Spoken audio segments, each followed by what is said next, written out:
My grandfather, William Viernow, was born in Chicago, Illinois on December 26, 1903. In 1983, he recorded the following history of his family. William provides interesting details of what life was like for the Viernow family when they homesteaded near Brogan, Oregon. In addition, this recording gives facts of our family and their history in the Chicago area.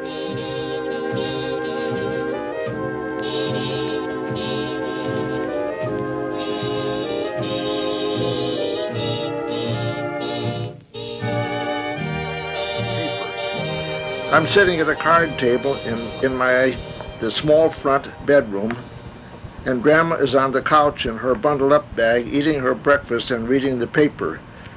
It's 9 a.m. and the temperature is 68 degrees. Now here goes. My mother's parents were Adam and Caroline Stahl. Caroline Nee Holbrook was born in Palatine, Illinois, of German ancestry. She attended a German school and went to a German church and seldom spoke English unless she was forced to when she was shopping or visiting. They lived at 2609 Iowa Street in Chicago. After serving his 4-year enlistment in the Union Army of the Civil War, Adam was honorably discharged at Chattanooga, Tennessee, traveled to Chicago, and eventually worked as a security guard at the Boston store. Adam was an avid Lincoln Republican and very proud of his physical strength. My father William and mother Amelia were born in Chicago, Illinois. Dad was reared on a farm near St. Anne, Illinois, went to Chicago about 1898, and eventually became assistant manager of Reed Murdoch and Company, wholesale grocers. Before marriage, my mother was employed as a sales clerk. Dad had the ability to perform any task as he was a perfectionist and was never satisfied unless the result of his endeavors was as near perfect as possible. Mother always volunteered her services to neighbors in want or illness. I did not know my paternal grandparents, as Dad and Mother's died when he was about 15 years old. His father remarried and started another family. When his father died, Dad managed the farm for his stepmother for a salary of $100 a year. We visited my maternal grandparents quite often, as they resided about 1.5 miles from our house. My mother's brother Ed and her sisters and families lived near our grandparents, and we all attended our grandparents' church on special days such as Easter, Christmas, and so forth, even though the services were in German. As I mentioned at the start, all our grandparents except Carolyn came from Germany. The best history of the Stahl family is provided by the National Archives at Washington, D.C., the Civil War Army career of Adam Stahl. Our first house was a 2-story brick at 614 Christiana Avenue, Chicago. It had a fenced yard, lawns front and back, a garden, many flowers, and a catalpa tree that I had purchased in school on Arbor Day for 1 penny. Dad sold that house in 1914 and we moved to Brogan, Oregon, where he homesteaded on 160 acres of land. He believed he would be happier farming. He built a 2-bedroom frame house. The 2 bedrooms were upstairs and a kitchen and living room downstairs. We 3 boys slept in 1 bed and our parents had the other room. We ate in the kitchen, which had a wood-burning stove with sagebrush as fuel. We often had guests, even at breakfast. Some claimed they could smell the aroma of Dad's homemade pork sausage frying a mile away. We had the kitchen stove and also a parlor stove. We mostly used wood for cooking and heating, but occasionally bought coal. We had an outhouse and carried water from a well until we moved to Ontario in 1920, where we also had electricity for the first time. Prior to that, we had kerosene lamps which Mother took care of. Our cellar was the best in the county. It was dug into the side of a hill close to our kitchen door. The walls were of brick, and the roof was insulated with 2 wagon loads of sawdust. About 400 quarts of home canned fruit and vegetables on the shelves. Several varieties of apples, onions, carrots, turnips, and at least 2,000 pounds of potatoes stored beneath the shelves, along with 30 gallons of sauerkraut. We did not have a refrigerator until we moved to Ontario. In the warm weather, we placed our milk and butter in buckets and attached a rope to the handle and put the pail in the well as the water was cool. Our well was hand dug about 35 feet deep and provided water for our household and livestock. I was the oldest of 4 boys and had the duties of assisting Mother with washing clothes with a hand-powered washing machine and helped Dad with ranching.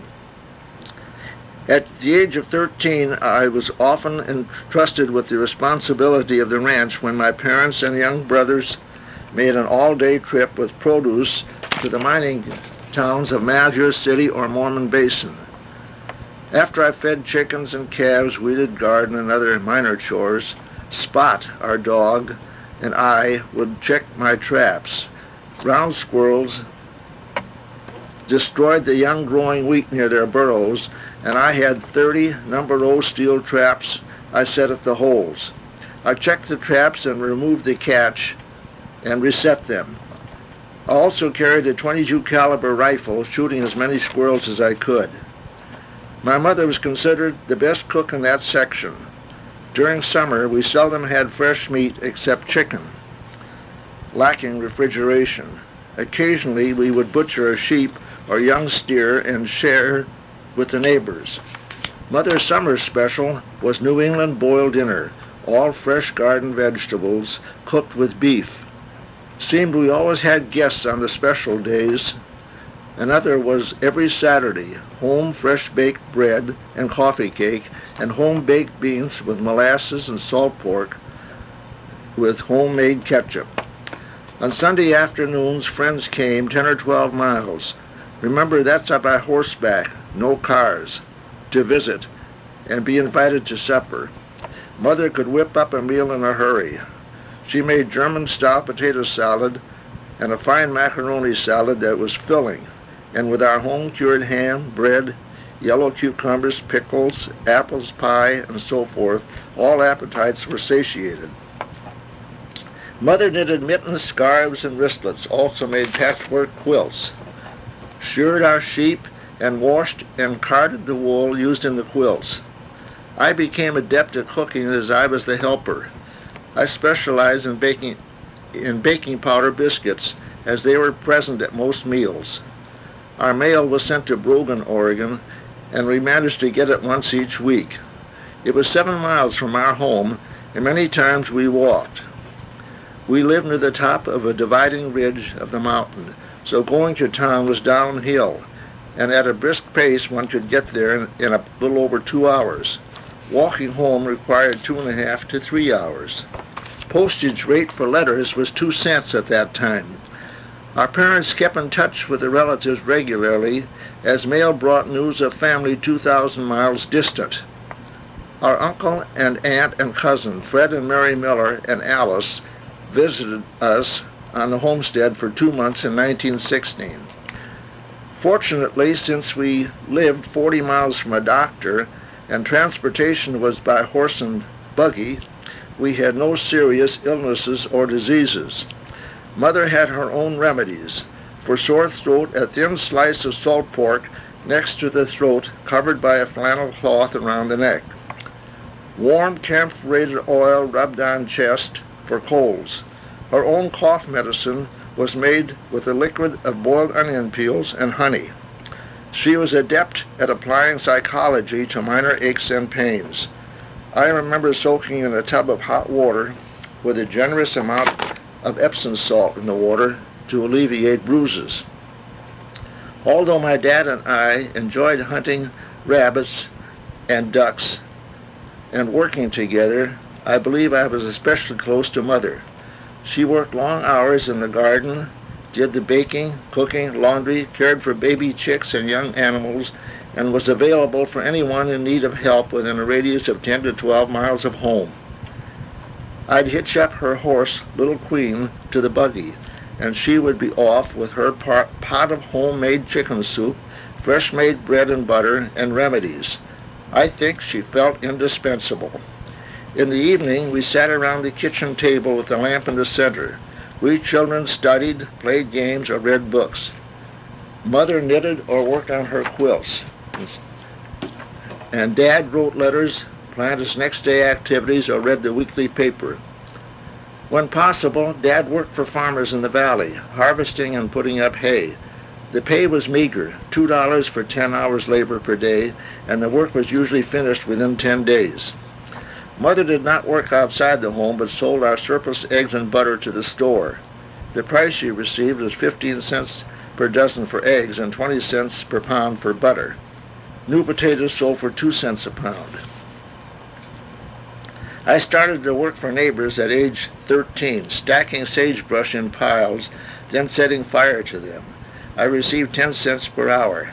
Then I drove a team of horses dragging a spike-toothed harrow to smooth the ground after plowing. What a deal! Walking in the dust behind the harrow 10 hours for $1. Then worked in the valley driving a team raking hay $1.50 for 10 hours. I remember I made $75 that first year. Mother and Dad planted the garden, every vegetable imaginable, and we had a separate acre of potatoes. We had no means of watering except to carry water from the well occasionally, so had to depend on our insufficient rainfall. Mother canned everything possible. Berries of all kinds were 2 or 3 cents per pound if you picked them yourself. Plums and peaches and pears were 75 cents a bushel. We did not raise hogs, but Dad would purchase 3 or 4 200-pounders and fatten them before butchering in the late fall. We usually had 2 milk cows. Mother made butter, cottage cheese, and hand cheese. We seldom had hired hands except at thrashing time. When we were busy, our day's work started at 5 a.m. In the field by 6:30 till 11:30, then back in the field by 2 till 7. Supper at 7:30 and bed by 9. Saturday was usually the day we went to town for the mail and shopping, otherwise a regular routine work day. We took baths in the laundry's hub in the kitchen Saturday night. Sunday usually a day of rest after the chores were finished. It meant visiting with neighbors and friends or have them visit us. The nearest church was a small Catholic church in Brogan. The priest from Vail, Oregon, our county seat, visited and presided the service about once each month on a weekday. The Methodist minister from Vail held services on the 4th Wednesday evening monthly at the schoolhouse. We seldom attended. Our Christmas shopping was done by ordering from Sears and Montgomery Ward catalogs. Usually we received needed clothing, perhaps a small game or book. We always had 2 Christmas trees, one for the house and one in the barn. Our first Christmas Eve on the homestead, our dad hitched the team of horses, Big Queen and Dick, to the wagon. It was half filled with wheat straw, and Mother used quilts to cover us boys. We drove to Brogan for the Christmas program at the school. We were not well acquainted at that time with all the people, but were received warmly. At the end of the program, Santa Claus gave each child an orange and a bag of nuts and candy, us included. That was really something. There was about 2 feet of snow on the ground and bitterly cold, but huddled under the blankets in the straw, it kept us warm. We fell asleep on the long way home. One Christmas, Uncle Al and Aunt Em sent us a Meccano building set, and Uncle Otto and Aunt Emma and Anna sent a check for $20, and the Sunday newspaper comics they had saved for the entire year. Mother celebrated each one's birthday with a cake she had baked special. We celebrated 4th of July with other children in the vicinity. We had a few firecrackers, snakes, and sparklers, so conserved some of them for the evening. Mother had made root beer, which was very popular with our friends. When working outside in the summer, we carried water with us in 1 and 2 gallon water bags. They were made of heavy canvas, and by filling them the previous night, the water evaporating through the canvas kept the water surprisingly cool. Our homestead was at an altitude of almost 4,000 feet, so evenings were cool and pleasant for sleeping. In the winter, we averaged about 36 inches of snow on the ground, with drifts of snow as much as 20 feet deep. We did not have overshoes at that time, so wrapped burlap bags around our feet to keep dry and warm. Mother's hand-knitted mittens and scarves and stocking caps helped ward off the cold. We had 2 sleds and enjoyed sliding down the steep hills and snowdrifts. In the evening, we read, played games, popcorn, and sang songs appropriate to the seasons. I attended a one-room school converted from a deserted miner's cabin.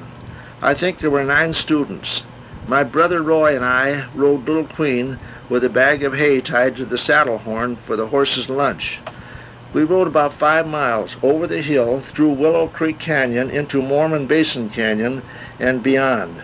The school was heated by a wood-burning stove, and some days the 3 oldest boys, 12 to 14 years of age, spent all day chopping sagebrush to keep the stove going. The teacher was supposed to teach all 8 grades, but managed to combine some classes.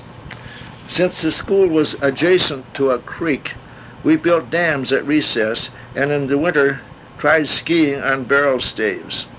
I received average grades and depended on my parents for help with studies. Brogan, Oregon boasted of a population of 25, 1 store and a post office, a railroad depot, a closed, deserted hotel, and a closed, deserted bank building. I once visited the county seat, population 600, with my mother when she needed dental work. We rode the train from Brogan to Vail, about 20 miles. Of course, that wasn't much considering we had traveled from Chicago to eastern Oregon 2,000 miles when we first moved there. At the age of 14, I worked on the Oxman Ranch at Jameson, Oregon, helping to cut and store the hay. I drove the derrick team, $1.50 per day. We ate our meals in the residence and slept in the bunkhouse. In 1920, my parents purchased a new Ford touring car for about $600, the first Ford with a self-starter, and I taught myself to drive. The first vacation I can remember was when we lived in Ontario. Mother, Dad, Roy, and Melvin went to Payette Lakes, Idaho. Herbert and I stayed home to operate the drayage agreement Dad had with Boise Payette Lumber Company. The family fished the lakes for salmon, trout, and picked and canned huckleberries. I admired my dad and my uncles, Al, Otto, and Charlie. All made the most of their ability after leaving the farm. I had an early desire to go to college and study electric engineering, but got sidetracked in the wholesale butter business. I attended night school at Crane High and studied principles of accounting and business law at Wright Junior College. I commenced working at Spangenberg in November 1924 as shipping clerk and continued there till April 1st, 1966. I had previously worked at Etna Ball Bearing Company as tool inspector for about 6 weeks, but I enjoyed the wholesale business as it meant dealing with people. I met my wife Martha at my job. She was the telephone switchboard operator and invited me to her home for dinner one Saturday evening, and we started dating afterwards. We married the next year during the Depression. Her mother provided a chicken dinner for the 12 people present at our wedding. We did not go on a honeymoon. In fact, we were married on Saturday and both returned to work the following Monday. Our first home was on Wilson Avenue, east of Lincoln. The rent, including heat, was $45 per month, with 2 months concession. The next year we moved to our bungalow at 5114 Oakdale. This we eventually sold and bought a brick two-flat at 5016 Wellington Avenue. That was sold after I retired with the intention of moving to Florida, but we returned and bought a small house in Morton Grove. After living there 10 wonderful years, we sold and moved to a coach, a mobile home in Tavares, Florida. Our children, Sandra and Bruce, were born at St. Mary's Hospital in Chicago. I can truthfully say I am quite proud of my children. Both are achievers, know what they want, and manage to get it. I was 13 years of age at the start of World War I. Many of the young fellows we knew, 17 and 18, were anxious to enlist when the United States became involved. They joined after their second year in high school and finished their education when they returned from the service. They all seem to have matured so rapidly. I have been fortunate to be blessed with good health these many years. I am not at present connected with any organization and am not in favor of any secret organization. I am not committed to any political party, but have voted mostly Republican. Eisenhower, in fact, all the Republican candidates since 1928. I'd like to think I adhere to the golden rule. I deplore malice, hypocrisy, greed, gossip, and slander. Avoid them. During our lifespan, we have witnessed the greatest advance in medicine to prolong life and ease pain. Industry managed to shorten the daily work period while increasing production and incredibly put a man on the moon. The greatest invention was electricity, lighting the way and easing our burdens. But I am concerned of the use of nuclear bombs in warfare. Their use could be the destruction of mankind, and again, the indiscriminate bombing of terrorist groups and malcontents is disturbing, and there seems no present solution to curb these acts. The continual growth of population of the have-not nations and their inability to produce enough food puts added pressure on the rest of the world to help them. I believe our nation must encourage the sanctity of marriage and the beneficial aspects of home. We have an obligation to teach our children love of our country and the patriotism we learned in our youth, the inner peace and tranquility of belief of the Supreme Being. My most important achievement is my 51 years of marriage. My beloved family and grandchildren, achievers all, to hold the friendship of high school classmates for the past 62 years, though we are more than 2,000 miles apart. That's it, folks. If you want more, just let me know. I enjoyed reminiscing and getting all these notes together. I hope you get some pleasure out of it.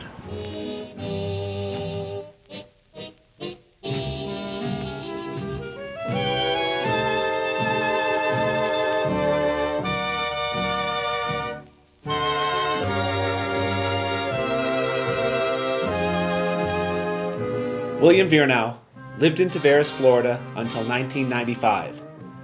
His wife, Martha, passed away in Tavares in April 1994. They were married 61 years. William passed away in Park Ridge, Illinois in March 1997. He was survived by his 2 children, 6 grandchildren, and 3 of his now 11 great-grandchildren.